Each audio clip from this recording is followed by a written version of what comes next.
Does the panel think there's any difference for e-publishing for adults and also for children's books at the moment?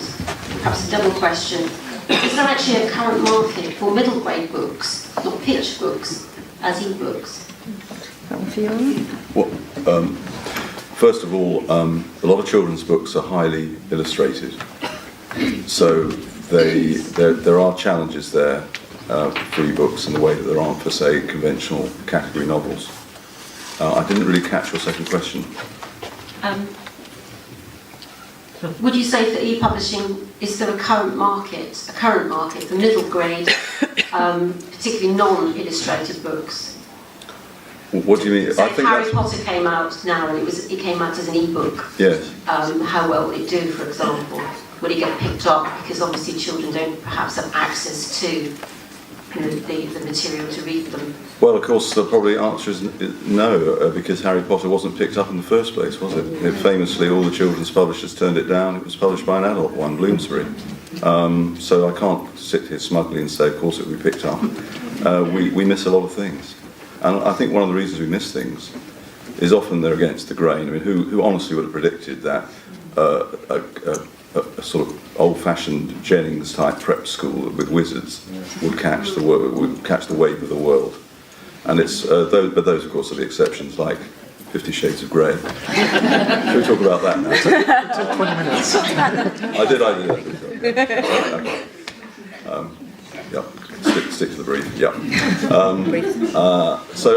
But I'm a bit daunted by your word middle grade, because that implies I don't know what you mean by middle grade. Obviously, middle grade is always going to struggle. 9 to 12. Oh, I'm so sorry. You mean an age thing? I'm so sorry, not picture. I don't see any reason why they shouldn't benefit from new technologies. But the point is, we're print publishers in history. But every book we publish now is a simultaneous e-book. Sometimes we enhance them, not as often as you might think, because it takes time and effort, and everything is substitute sales. That's the problem. People aren't buying e-books and a hardback book or a paperback. Usually, it's not incremental; it's substitute sales. And this is not exactly answering your question, but the problem at the moment is that the revenues aren't quite there. But we're still having to spend a lot of time doubling up our jobs, converting things, digital rights management, all those things. And the truth is that there was the Bookseller magazine, I think a couple of weeks ago, said 28% of publishers think that by 2020, 50% of book sales will be in e-book form. But that means even allowing for don't cares and don't knows, that's still about 60%. Don't think it'll be 50%. It'll sue you print books. So whatever we say here, there's been an extraordinary start-up in e-books from nothing to a substantial percentage of what we do. And with fiction, it's really quite large.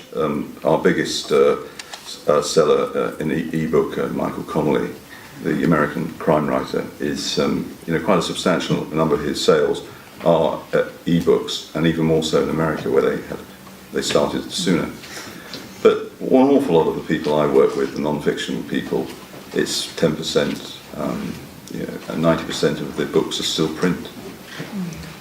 Is it fair to say, though, as the sales of iPads and Kindles and so on increases, as we know, you look at statistics, it'll say how many iPads are sold within a year, and it's phenomenal. And I think as that price point comes down, as we all remember back to video tapes when they were very expensive for everybody, and then the price came down, and it's so ridiculous now that you can buy something so cheaply. And I think probably that will happen with the likes of iPad and Kindle. The price point will probably come down, and more people will have them subsequently. It will with category fiction. I can see that the Beach Read paperback is going to really take a hit because of new technologies. But a lot of iPads don't like sand, though. iPads don't like sand. But iPads don't like sand, but a lot of books are bought as gifts, and until you say, "Would you like a signed e-book for Christmas?" Or "Would you, darling, happy birthday? Here's your download." There is a substantial amount of books, especially from September to Christmas Day, that are bought as gifts, and that is still going to maintain the resilience of print books. Now, I'm not trying to be a dinosaur here because we completely welcome the new technologies, but I don't think we should underestimate the durability of the print book. Can I make a slightly different point? Would that be okay? Of course. Okay. I completely agree. Obviously, totally. However, but the self-published. However, it's more fancy than that. Although you're kind of stuck in that 50 Shades of Grey thing. Anyway, She's with self-publishing, if you've decided to self-publish, then obviously you have a slightly different problem and a slightly different opportunity. And in that situation, to that particular market, what I would personally do is I would be looking at the US market. I would look at the extent to which in the US children, even at a young age, are being taught things on iPads, and to the point that there's all these. It's quite sad actually. There's people are uploading pictures of films of their children, thinking that books are broken because they don't work like an iPad. Cats are using iPads now, for goodness sake. But anyway, and frogs. But that's a whole other thing. Just look it up on YouTube. It's true.